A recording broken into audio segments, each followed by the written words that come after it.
আমার হাত গেলে, পা গেলে, অন্য কোনোভাবে কিছু একটা হলে লোকে দেখতে পায়, বুঝতে পায়। আমার ভেতর যখন কেঁদে মরছে, তখন তো সেটা দেখার কেউ নেই, বোঝার কেউ নেই, এবং সেটার ক্ষেত্রে সেই সহানুভূতিও হয়তো অনেক কিছু থাকে না। একটা জিনিস বারবার বলা হয়েছে, আমরা এখানে দাঁড়িয়ে সেমিনার করছি, এটাই কি আমরা করে যাব? বারবার আমরা ঘুরে ফিরে এইভাবে সেমিনার করব, মিডিয়া আমাদের সামনে থাকবে, রিপোর্টিং হবে, অথচ এটা একটা নাটকে পরিণত হবে, সেটাকে আমরা গ্রহণ করব? সেটা যাতে না হয়, বাস্তবতা কথা মনে রেখে যদি সত্যিকার অর্থে কার্যকরী কিছু জিনিস করা হয়, সেটা খুব গুরুত্বপূর্ণ। আরেকটি জিনিস বলা হয়েছে যেটার উত্তরে মাহাদি খুব সুন্দরভাবে বলেছেন তাদের অবস্থান, কিন্তু আমি মনে করি শুধু মাহাদি বলে না, সকল রাজনৈতিক দলকে আমাদের মনে করিয়ে দেওয়া দরকার যে এই এই ক্ষতিটাকে নিয়ে তারা যেন ছিনিমিনি না খেলেন।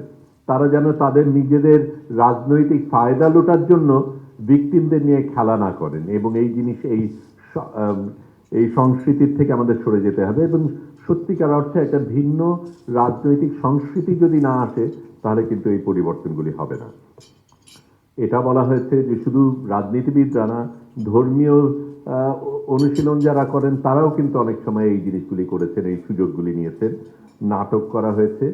তারা হচ্ছেন একটা জিনিস বললেন, যেখানে যদিও প্রত্যেকেই দাবি করেছেন যে বিচার দরকার, দ্রুত বিচার দরকার, উনি আবার মনে করিয়ে দিয়েছেন দ্রুত বিচার করতে গিয়ে অবিচারও যাতে না হয়, কারণ সেটাও কিন্তু ক্ষতিকর। আমরা এখানে গণমাধ্যম রয়েছেন, আমরা গণমাধ্যমকেও মনে করিয়ে দিতে চাই যে তারাও কিন্তু অনেক ক্ষেত্রে এই পরিস্থিতিতে তারা যোগান দিয়েছেন, তাদের নীরবতার কারণে যোগান দিয়েছেন, তারা ভুল তথ্যের জন্য যোগান দিয়েছেন, এবং কিছু কিছু ক্ষেত্রে সরকারকে তারা সহায়তা করেছেন, এটা তাদের মনে করিয়ে দিতে হবে। এবং গণমাধ্যম যাতে সত্যিকার অর্থে গণমাধ্যমের ভূমিকা পালন করে, সেটা তাদের মনে করিয়ে দিতে হবে। ফ্যাশন যাতে আর কোনোদিন না আসে, সেটা বারবার বলা হয়েছে। অন্য যে জিনিসটা বলা হয়েছে সেটা হচ্ছে, আমরা কলঙ্কিত যাতে না হই। আমি গুম হয়েছি, অন্য কিছু হয়েছে, সেটার কারণে সেই ক্ষতিটা তো হলোই, কিন্তু তার সাথে যেই কলঙ্কটা এসে যায়, যেটার কারণে আমি বাচ্চাকে স্কুলে পাঠাতে পারি না, আমি ঘর ভাড়া পাই না, ব্যাংকের লোন পাই না, এবং সারা জীবন ওই দাগটা আমার মধ্যে থেকে যাবে, সেটা যেন না থাকে।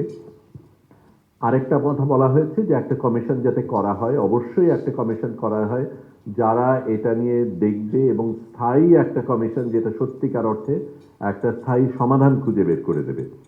তারপরে এটাও বলা হলো যে 1400 মানুষ, এটা কিন্তু অত বড় না, একটা দেশের কথা ভাবলে 1400 মানুষের জন্য একটা সহায়তা করা অত কঠিন কিছু না, এবং সদিচ্ছা থাকলে অবশ্যই সেটা হতে পারে, আমরা আসলে করি সেটা হবে।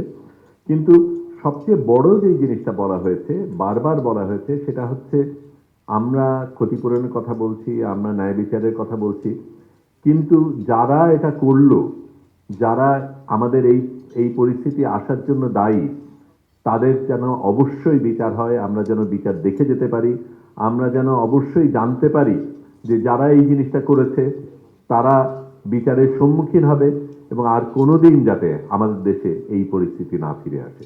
সবাইকে ধন্যবাদ।